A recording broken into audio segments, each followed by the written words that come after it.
दोस्तों हम बात कर रहे थे ऋग्वैदिक काल के बारे में, और ऋग्वैदिक काल में हमने भौगोलिक व्यवस्था और जो सामाजिक व्यवस्था थी उसके बारे में अध्ययन किया। आज की जो हमारी क्लास रहेगी इसमें हम पढ़ेंगे ऋग्वैदिक कालीन आर्थिक और धार्मिक जीवन के बारे में। तो चलो हम बात करते हैं ऋग्वैदिक कालीन आर्थिक जीवन के बारे में। ऋग्वैदिक कालीन आर्थिक जीवन या व्यवस्था, आर्थिक व्यवस्था किस तरह की थी या आर्थिक जीवन लोगों का किस तरह का था। देखिए, ऋग्वेद काल में एक वर्ग होता था जिसे दस्यु वर्ग कहा जाता था। नोट करना है, साथ साथ नोटबुक लेके बैठे अपनी। दस्यु वर्ग कहा जाता था। ये एक ऐसा वर्ग था, ये देवी और देवताओं में विश्वास नहीं रखता था। देवी और देवताओं में विश्वास नहीं रखता था। तो आखिरकार क्या करता था, ये पशुपालन वह कृषि पर विशेष ध्यान देता था। देवी देवताओं में विश्वास नहीं रखता था, ये विशेष ध्यान किस पर देता था, पशुपालन और कृषि पर विशेष ध्यान देता था। उसके बाद हम बात करेंगे, ये इस समय युद्ध होते थे, वो गायों के लिए लड़े जाते थे, जिसे गवेषण कहा जाता था। युद्ध किसके लिए लड़े जाते थे, गायों के लिए लड़ा जाता था, या गवेषण कहा जाता था, या गत्ते भी उसे कहा जाता था। आप इस बात को नोट कीजिए।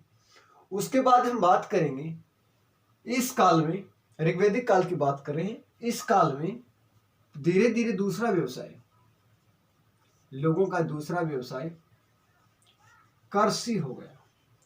दूसरा व्यवसाय क्या हो गया, कृषि हो गया। और मुख्य जो फसल हुआ करती थी वो जौ थी, जिसे यव कहा जाता था। दूसरा व्यवसाय क्या हो गया, कृषि हो गया। और मुख्य जो फसल बनी थी वो मुख्य फसल कौन सी थी, जौ थी। उसके बाद हम बात करेंगे, चावल होता था, नोट करना, व्रीहि कहा जाता था। गेहूं होती थी, उसे गोधम कहा जाता था। उड़द होती थी, उसे माल कहा जाता था। और उसके बाद में चना होता था, और दालें होती थी, उसे चणक कहा जाता था। ये उस समय जो फसलें होती थी उनका नाम था। दोस्तों, उसके बाद हम बात करेंगे, जो व्यापारी वर्ग होता था, जो चोर, पशुओं के चोर होते थे, पशु चोरों,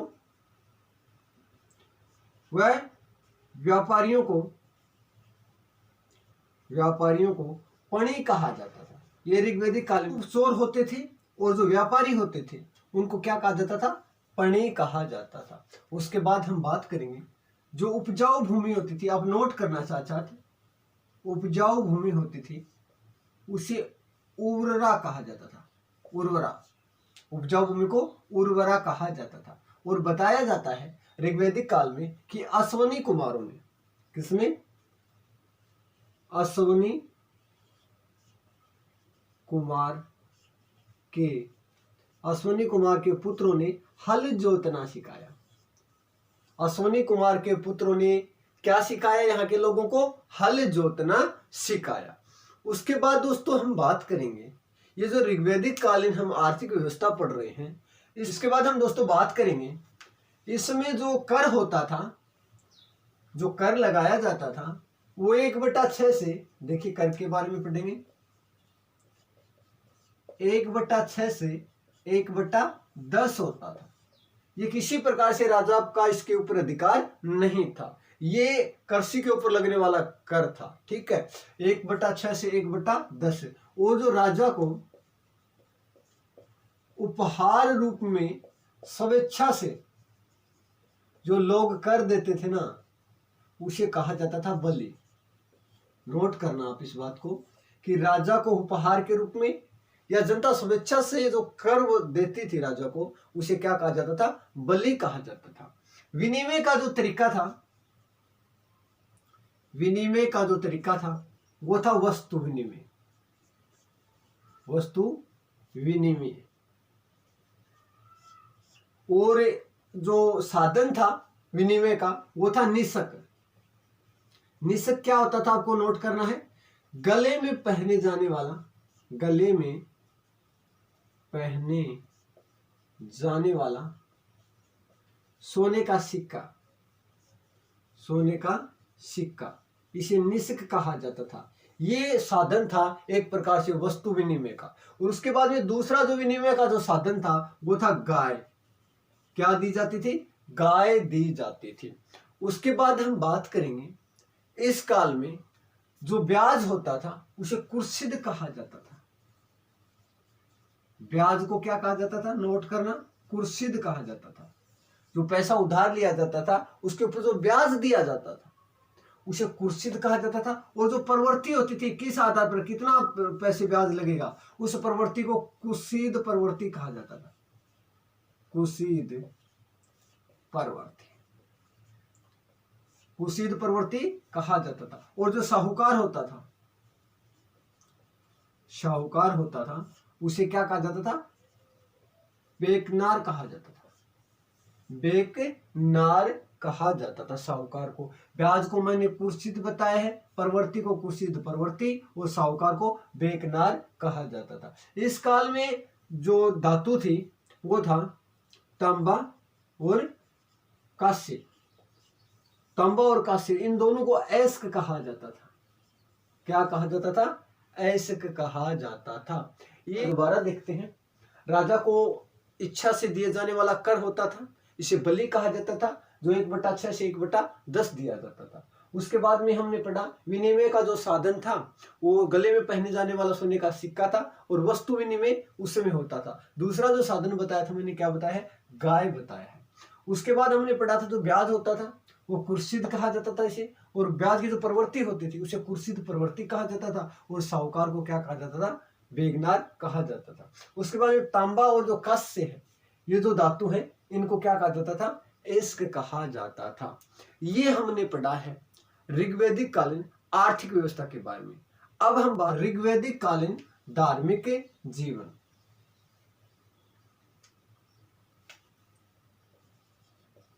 धार्मिक जीवन, देखिए ऋग्वैदिक कालीन जो धार्मिक जीवन था इसको मैक्स मुलर ने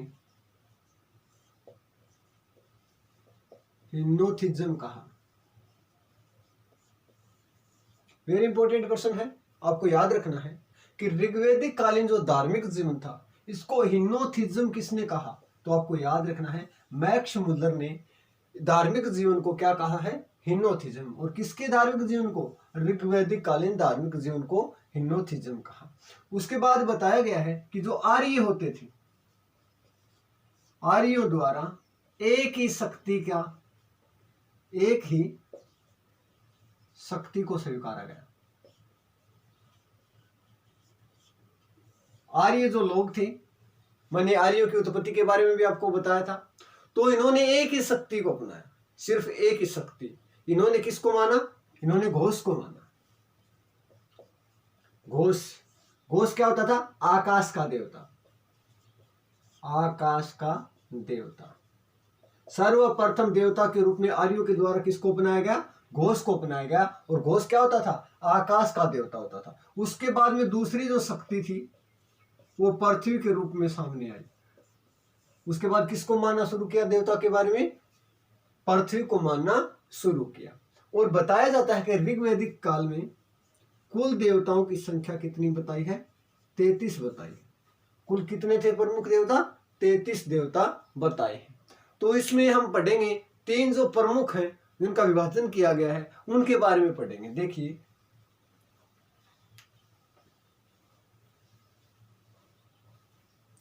सबसे पहले हम पढ़ेंगे इंद्र के बारे में। इंद्र है, इसका वर्णन मिलता है ऋग्वेद में 250 बार। इसे पुरंदर उपनाम, पुरंदर, नगेंद्र और विजेंद्र भी कहा गया है। यह क्या है? प्रमुख देवता है। और बताया गया है कि जो इंद्र होता था ये 100 स्तंभों के महल में निवास करता था। 100 स्तंभों के महल में क्या करता था? निवास करता था। किसके बारे में बताया है? इंद्र के बारे में बताया है। कितनी बार वर्णन मिला है? 250 बार। प्रमुख देवता था, इसे पुरंदर, नगेंद्र, विजेंद्र भी कहा गया। और ये 100 स्तंभों वाला जो महल होता था, इसमें निवास करता था। उसके बाद हम बात करेंगे, जो अगला देवता था वो था अग्नि। इसका वर्णन मिलता है 200 बार। ऋग्वेद में कितनी बार वर्णन मिलता है अग्नि का? 200 बार। ये जो अग्नि होती थी, ये मनुष्य और देवताओं के बीच, नोट करना, मनुष्य और देवताओं के बीच एक कड़ी के रूप में कार्य करते थे। बाद में हम बात करेंगे, जो अगला देवता था वो था वरुण।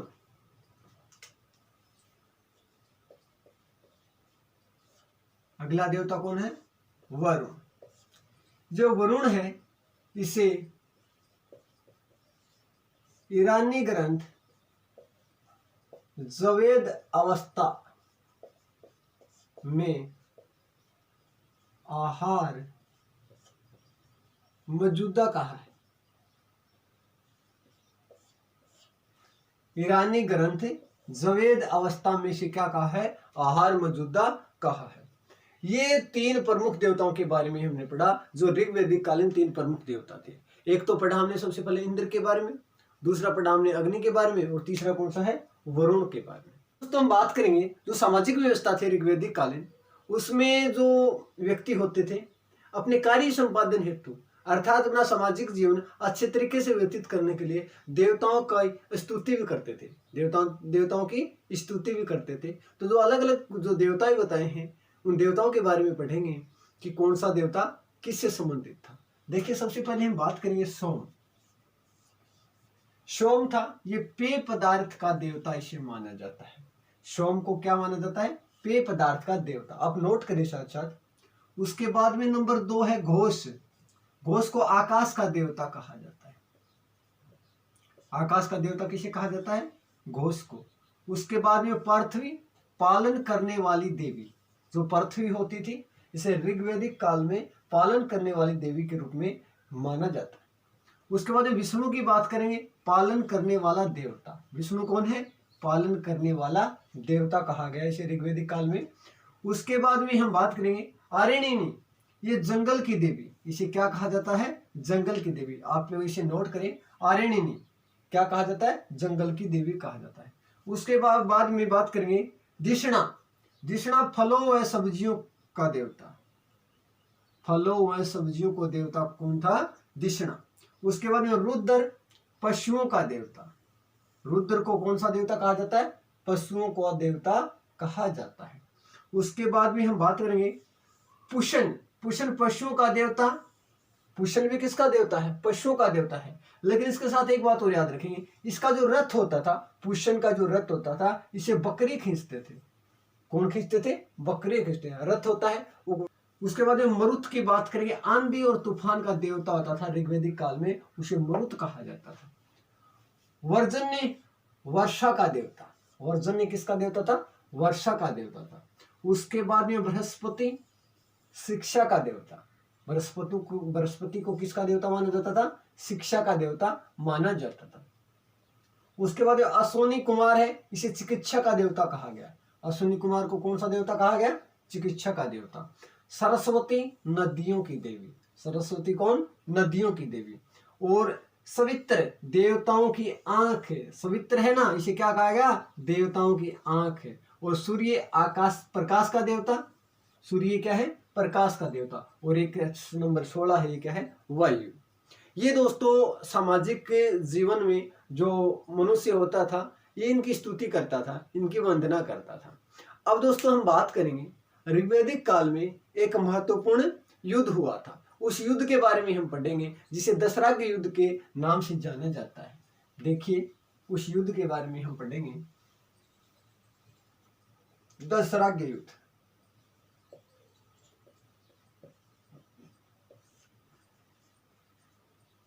नोट करना आप। इस युद्ध का वर्णन ऋग्वेद के 7वें मंडल में मिलता है। ऋग्वेद के कौन से मंडल में मिलता है? 7वें मंडल में मिलता है। एक जन हुआ करता था उस समय, उस जन का नाम था भरत जन। और इसका जो राजा था उसका नाम था सुदास। राजा का नाम क्या है? सुदास। जन कौन सा है? भरत। इस सुदास ने क्या किया कि विश्वामित्र जो पुरोहित पद के ऊपर था, पुरोहित था, पुरोहित को विश्वामित्र क्या था? पुरोहित था। पुरोहित पद से हटाकर और वशिष्ठी को पुरोहित बना दिया। वशिष्ठी को क्या बना दिया? पुरोहित बना दिया। इससे विश्वामित्र हो गया नाराज और इसने 10 राजाओं का एक समूह बना लिया। 10 राजाओं का क्या बना लिया? समूह बना लिया। वो राजाओं की बात करेंगे। 5 थे आर्य, जिसमें पुरु, यदु, देखेंगे इसे। 10 राजाओं का समूह है जिसमें 5 क्या बताए हैं? आर्य राजा, जिसमें पुरु, यदु, तुर्वस, अद्रु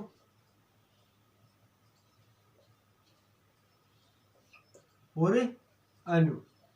ये तो 5 आर्य राजा थे और 5 थे अनार्य राजा, जिसमें शिवी, नोट जरूर करें, पक्था, अलिन्ना, बलिन्ना और विपाशिनी।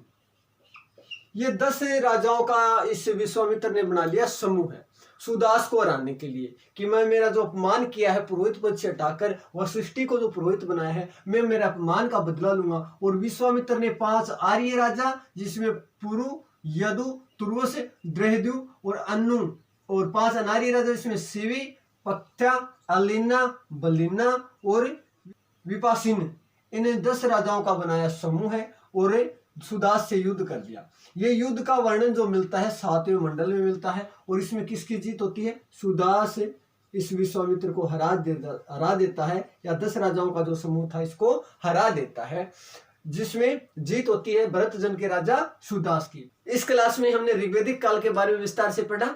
आगे की जो हमारी क्लास होगी उसमें हम पढ़ेंगे उत्तरवैदिक काल के बारे में।